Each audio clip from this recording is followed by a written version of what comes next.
Alright, magandang araw po sa inyong lahat mga kapatots. Welcome po sa aking YouTube channel. So, for today's video po ay i-update ko ulit kayo doon sa aking mga alaga. Sa tingin ko po ay hindi magiging successful yung ating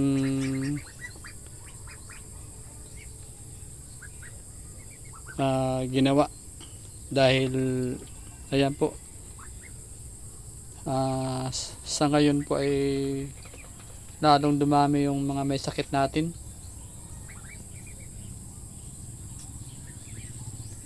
Ayan, mga dami na po mga nakayungkot.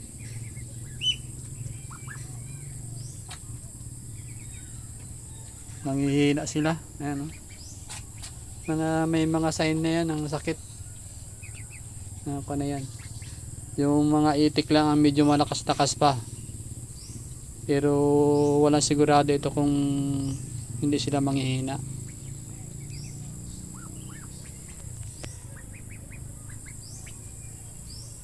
Dapat pala ang ginawa ko dito, sa halip na painumin ko sila ng Bitrasin, ay dapat pinainom ko na ng antibacterial na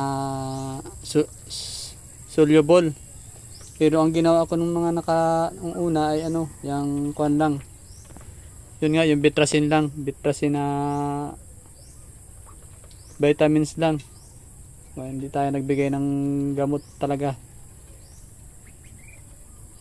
So ngayon parang huli na yung talaga, kahit gamutin natin sila ng antibiotic. Ayan, nagalungkutan na sila. May isa na akong